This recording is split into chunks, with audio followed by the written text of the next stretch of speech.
in some ways it's kind of, for me, also like a nice reminder that they do grow up.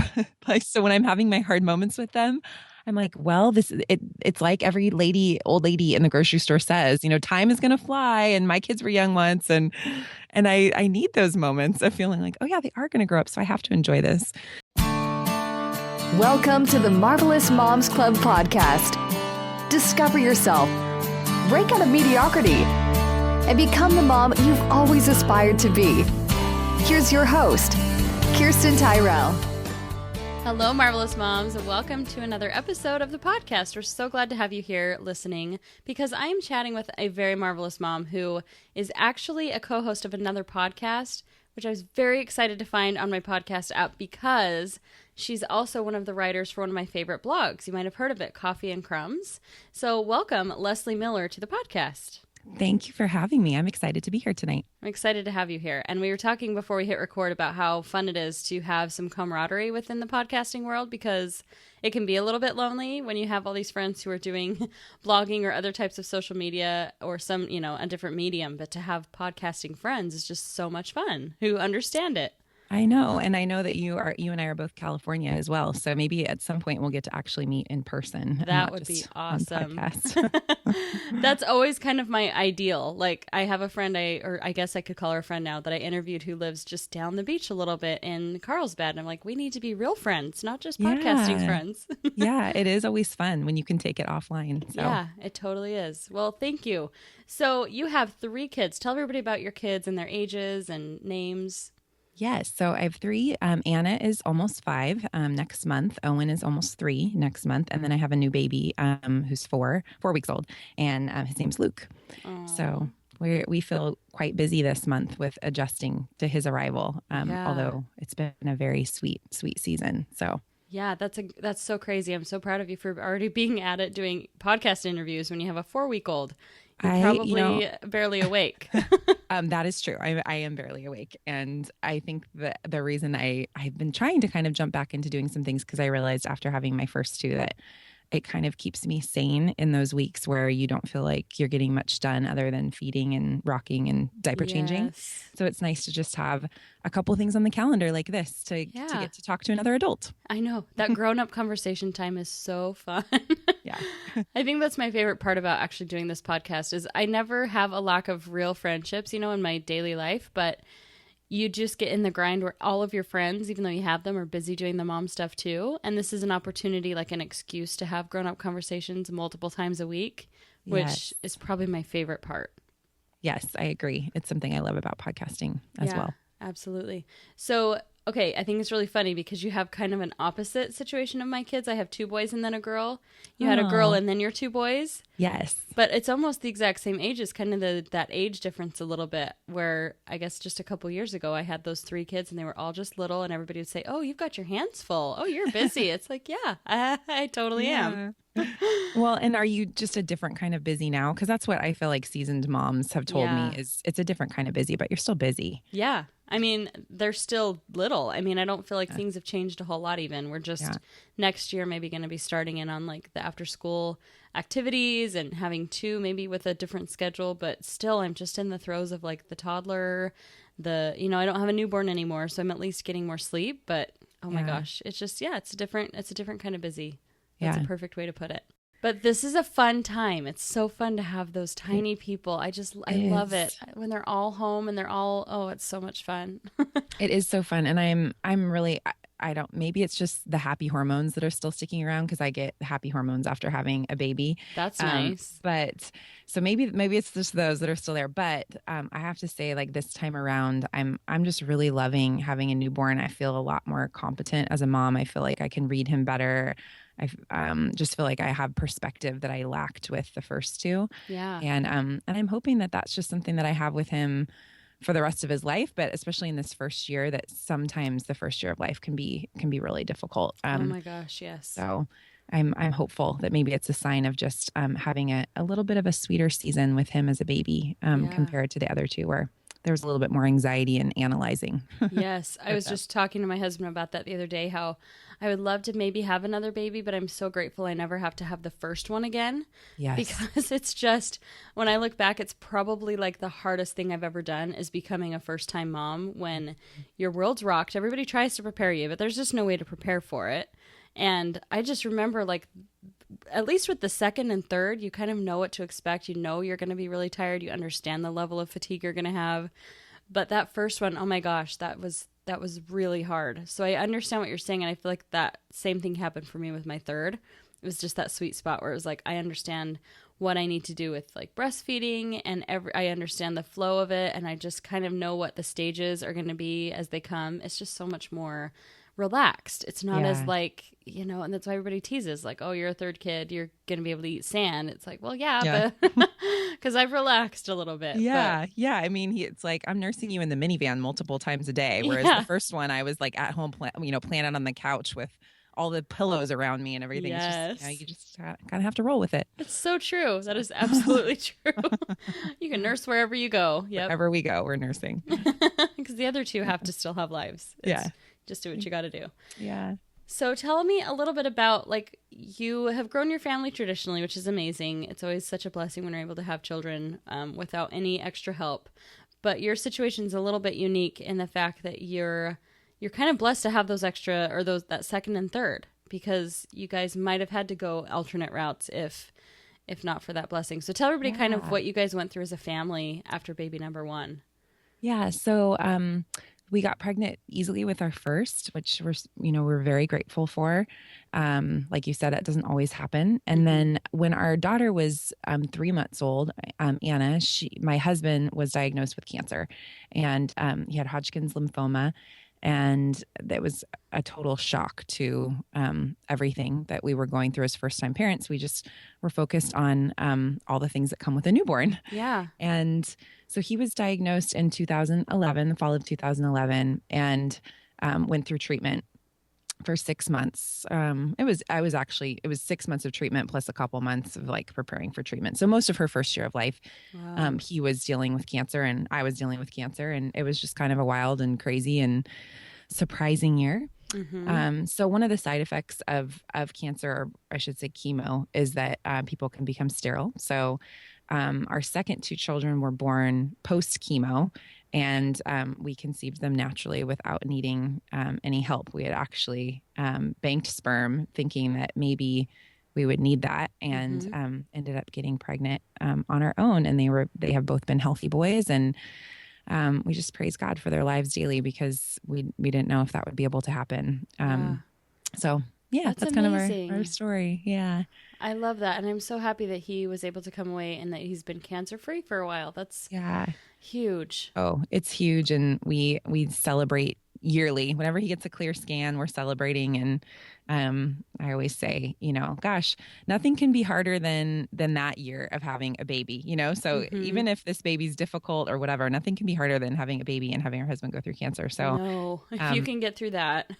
If we can get through that, we can survive any newborn year or any infant first year of life. Yes. Yeah. Gosh, I'm talking about how I had it hard with my first, and I can't even imagine that. Our second one was hard too in different ways. So I'm like, I need a good, easy third one, Yes, you totally deserve this. It's like, I tell people my daughter is like the icing on the cake. She's like the reward for what we endured with the first two. Totally.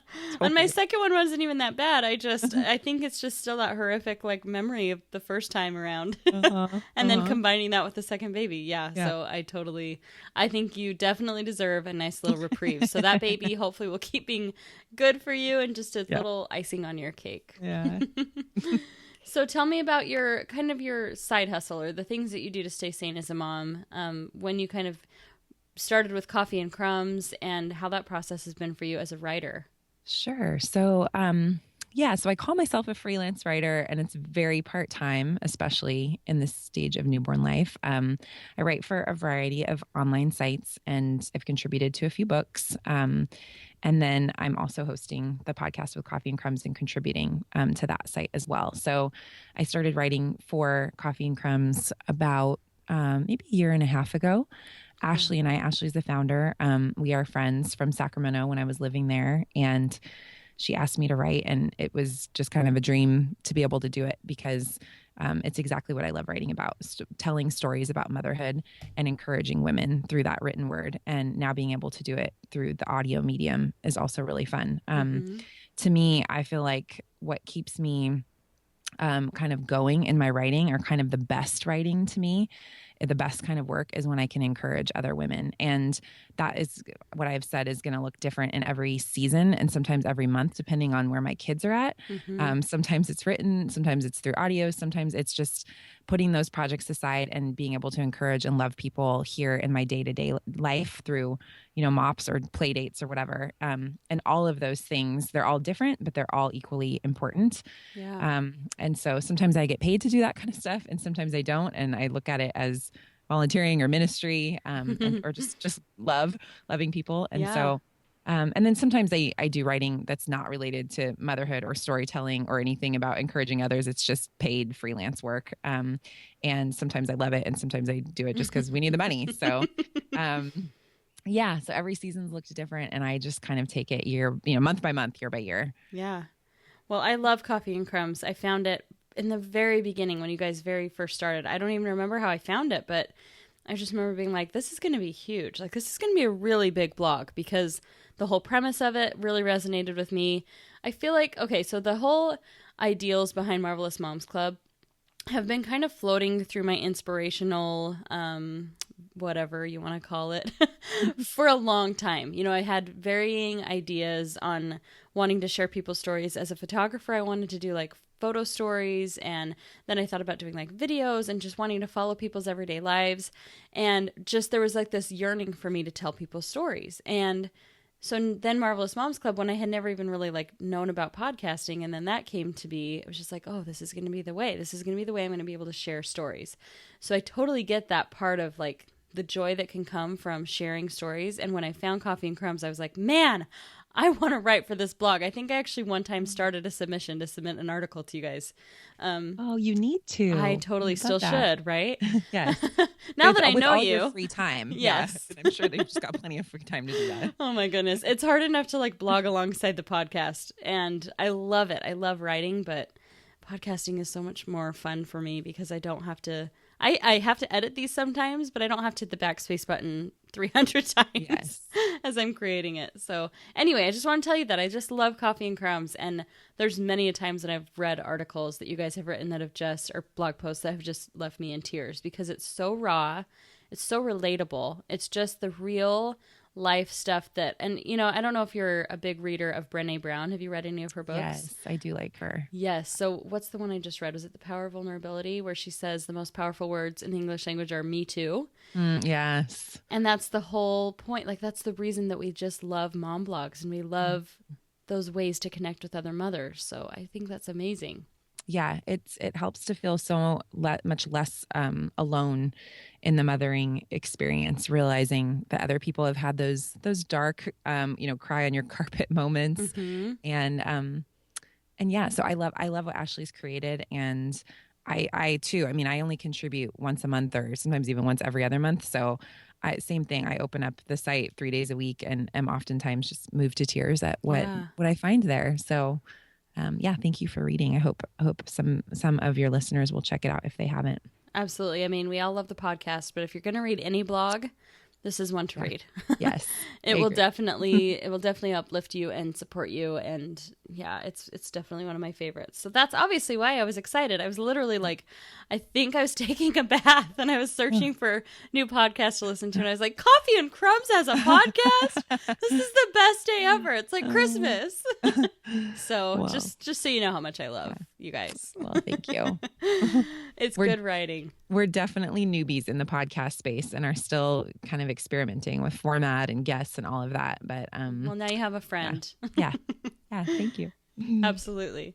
So your day-to-day life right now, I know you kind of mentioned MOPS, and I want people to know about that. I don't feel like MOPS exists everywhere. I know it does here, but I'm from Utah, and I swear there's not a MOPS. But I think it's such a cool place to start connecting with other moms, even from a really young, like a young mommy age, if you don't have play groups and stuff. So that stands for Moms of Preschoolers. Is that right? It does. Yeah. And I think I think the name is somewhat misleading because I always thought you had to have a preschooler to join, but really, I've found, at least in our local MOPS and what I've heard about other MOPS groups, is that many women join, like you can join as soon as you have a newborn. Yeah. And so, which is really kind of the ideal time to join a group like that, because that's when you're looking for mom friends. Yeah. If you don't have any friends that have had kids yet, and especially if you're staying at home full time or even part time, it's just a way to meet other women. And I'm sure it looks a little bit different in every community, but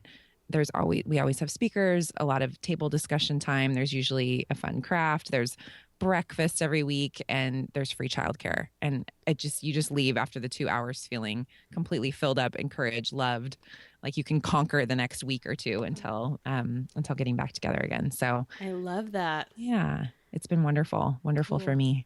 That's probably given you a lot of good like content too, to really like resonate with other women and to hear kind of the struggles that we're all facing, and just to feel that like, that friendship and love for other women. And I love what you said earlier, how you were like, that love that I share and that, those stories and just myself that I share with others comes sometimes through my writing and sometimes in actual relationships with people who need me and need my love in that moment. And I think that's so, I don't know, not profound, but it is. Like, it's such a really neat way to look at it, that we're not just here to, when you do have a social media presence, that's not the only place you can inspire people.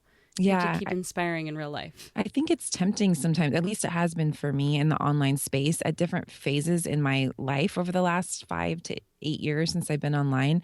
At different times I have felt like, well, I just want to be someone special or be someone important or have people read all my things, have my blog posts go viral, all that kind of stuff that we can get caught up in.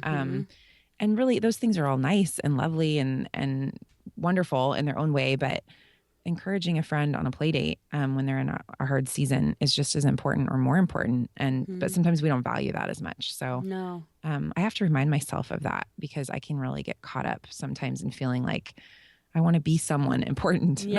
I don't know why. That's just the human condition. I feel like which is a cool thing. Like, I think there's a really awesome part at the base of that desire to just want to create and do amazing things with this life that we're given, because we only have one opportunity to do it.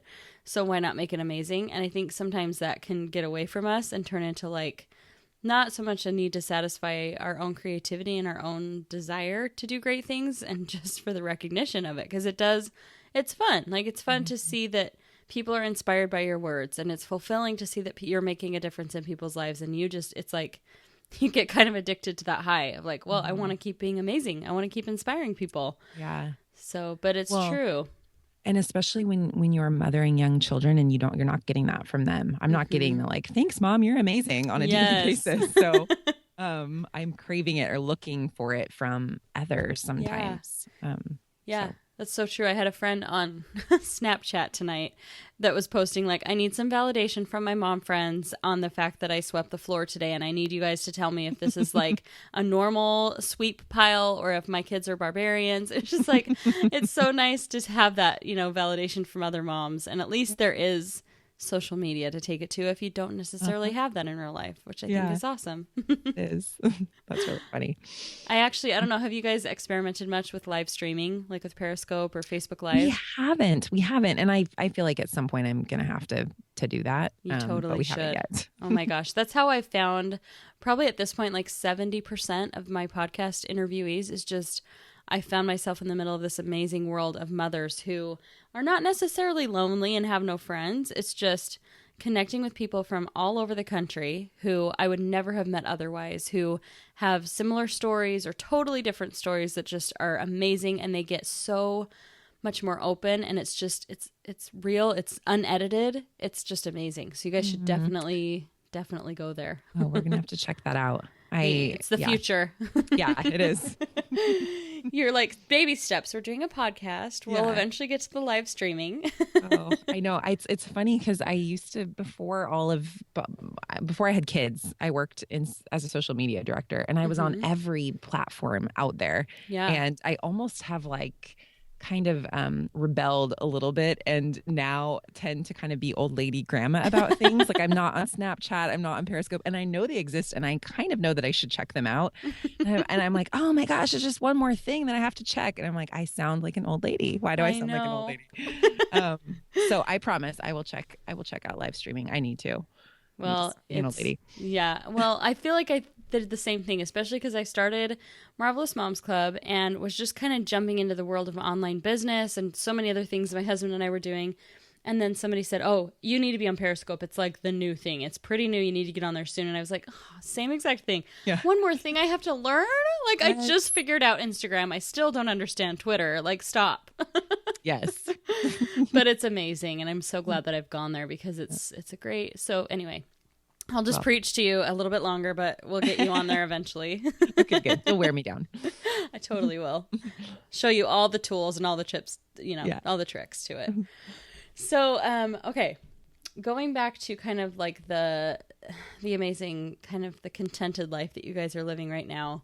I love what you kind of wrote to me, how you said, well, it was actually when you were answering what makes you a marvelous mom, that I love the simplicity of like doing the everyday stuff and just how simple life was even before the newborn came into be. Like I said, the reading time and riding scooters in the cul-de-sac. Like when I read that, I was just, I mean, obviously your writing is phenomenal. I could see myself there and it just made me want to like, actually inspired me today to be like, I need to be doing some of these things with my kids. And I love what you said about, sorry, I'm taking your answer away from you that I'm going to ask you at the end, but that like, you don't need to feel pressure to necessarily dazzle your kids with these huge experiences, but just to appreciate like the little things and connect with them. And I think that that's obviously something that you do really well. And I just think that's amazing. So I don't know. That's not really a question. That's just like, that's really cool. Well, and I'm really trying to, it's easy for me to get caught up in feeling like I need to give them this really magical childhood. Yes. And magical meaning like that I need to have them in every activity and camp and experience. And then I've heard it's been listening to other moms, other people on podcasts being interviewed, and kind of that gentle reminder of, your kids don't have to be dazzled all the time by amazing opportunities. Those things are great. And I want my kids to learn how to ski and go to Disneyland and do all that fun stuff. But it's it's the small connection points, the reading to them, like you were saying, and I'm just spending time in the kitchen together, cooking and doing a puzzle together every afternoon. It's that kind of stuff that they're easily happy when we do that kind of stuff. And so they don't need all the activities. It's so true. But I'm very tempted to do all the activities. Oh my gosh, it's so fun. So yeah, so fun. But I figure they have their whole childhood for us to try every activity. We don't need to do them all right now. So I'm just trying to find that balance with them. Yeah. And that's something too. Like I'll just tell you, I'm not very far ahead, maybe a couple years ahead of where you're at right now with your kids' ages. But that I feel like the other day I took my kids on an adventure and I was just like, we're going to do as many Orange County things as we can in one day. Like my husband said, what are you doing today? And I said, I want to tell you because you're going to tell me I can't do all these things. And I just want to see what I can accomplish in one day. And it was so much fun. And we totally did almost everything on my list that I had. And I realized like the reason it was so easy and so fun was because we have my 3 kids are all at the stage where they can, first of all, they can all walk. They can all express to me what they need. They can all feed themselves. And it was just such a fun time. And it wasn't even about all these big things we did. It was like, oh, I've been wanting to go to this specific park, or I've been wanting to take them to the mall with the splash pad, like very small things, but it was just such a fun day. And we did go to Disneyland first thing in the morning. We had to throw that in there. It wouldn't be a California day without it. But, no. But it was so fun. And I just love that I'm able to connect with them differently as they get older and to have these amazing relationships with them. And I think that's something we all have to remind ourselves of is the small moments are just as big, if not bigger than the big moments. But it's okay to still want to have those huge, fun, adventurous days because that's what's making like so many fun memories, and it's helping their creativity grow and helping them be excited. And so it's fun. Yeah, there's time and room for both. Yeah.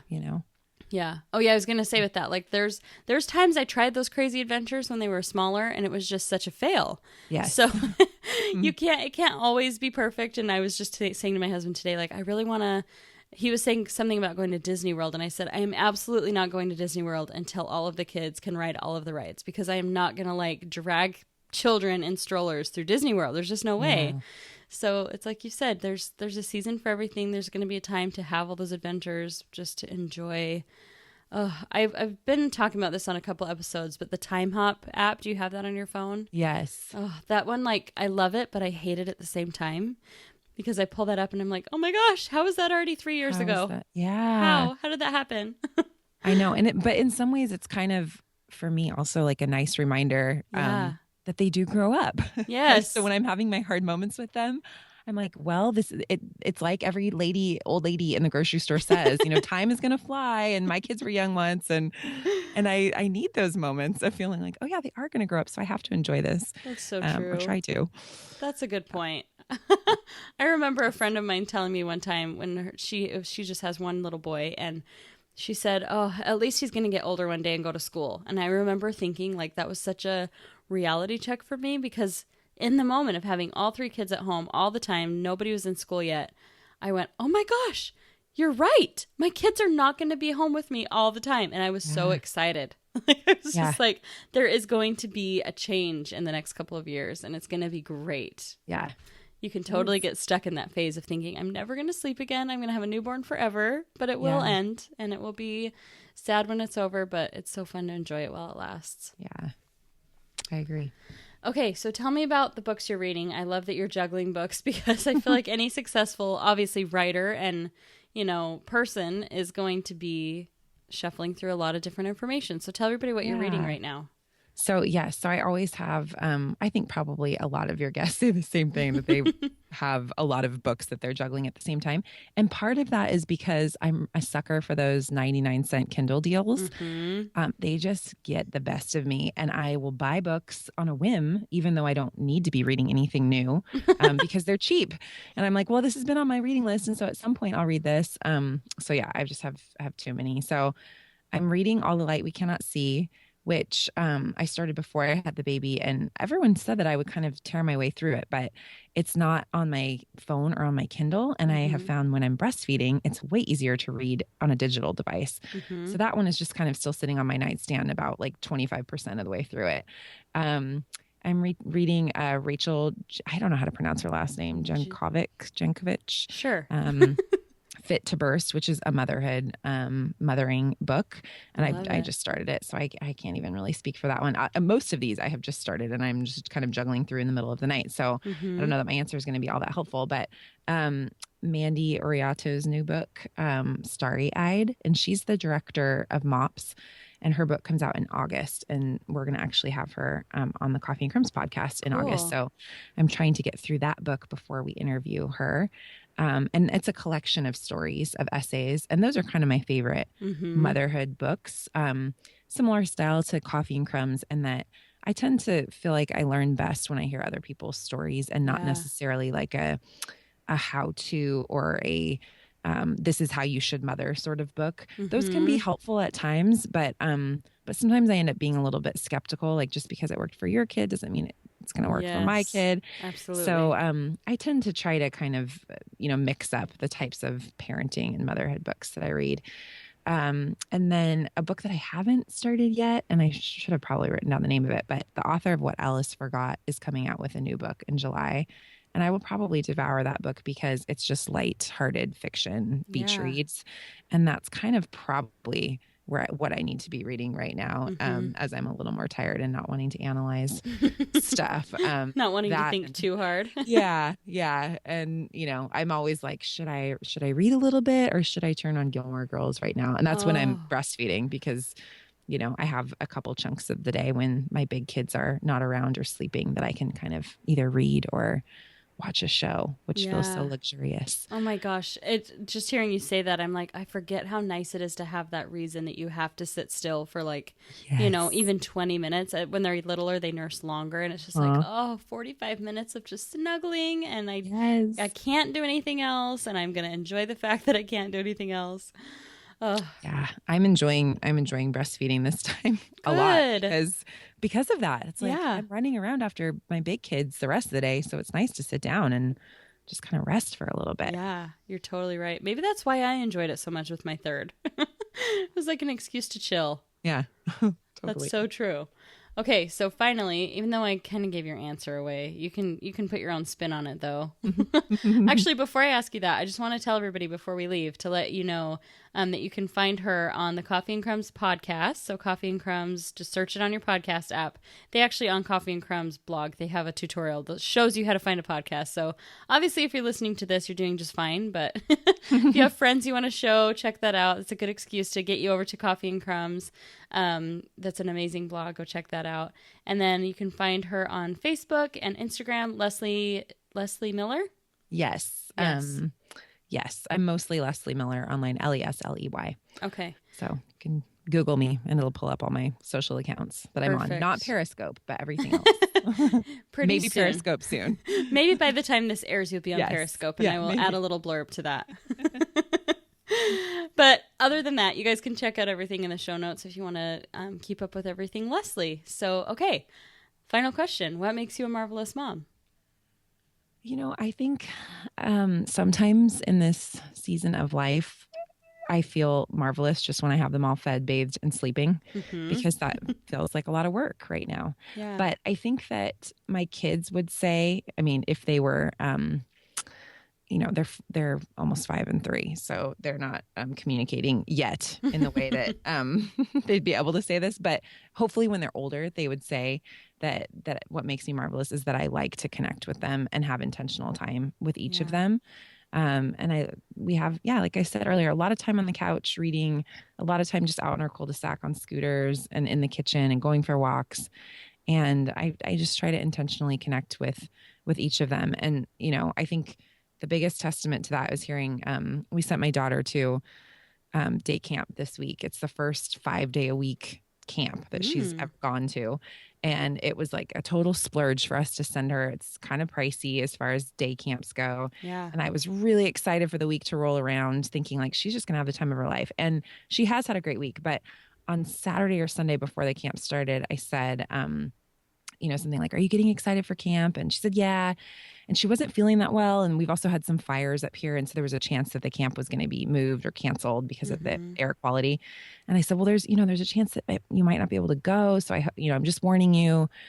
And she said, "Well, that's okay. I think I'd rather just be home with you, just hanging out." Aww. And it was like, oh gosh, part of me feels really guilty. And I'm like, oh man, why did we spend all this money like to send you to day camp? But I thought it was really sweet too. Like she can be happy just at home with us. Like I'm good enough. Yeah. I don't, like I was saying earlier, I don't have to just always dazzle her. I want to though, because I think those experiences are good and that she should have them and that she should be at day camps and learning things at times. But she loves that intentional time with me. And I love that. I love hearing that. So. Oh, that is see, those are those sweet little rewards along the way that get you to the 18-year-old, like totally. You're like, I'm doing something right. This will carry me through when she's a little bit older and maybe doesn't feel that way.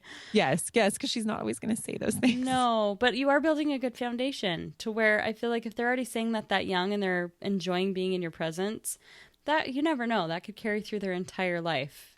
Just to feel that safety and that love at home is huge. So good for you. That definitely makes you marvelous. And it's a good example to the rest of us listening. Well, thanks. Thank you. And thanks for having me today. It's been really fun. You bet. It's been really fun to get to know you. And I look forward to keeping up with Coffee and Crumbs on the podcast. You're doing a fantastic job so far. So everybody go check that out now. Now that you're done listening, go check out Coffee and Crumbs on podcasting. And we'll have to keep up with you guys and maybe have you on again. Thank you. I would love that. Awesome. And same. We'll have to have you on at some point as well. Yeah. After you figured that whole part out, right? Yeah, exactly. Well, thanks for being here. And to the rest of you guys, thank you so much for listening. And we will see you on the next episode. Have a great day. Are you interested in the idea of starting your own podcast?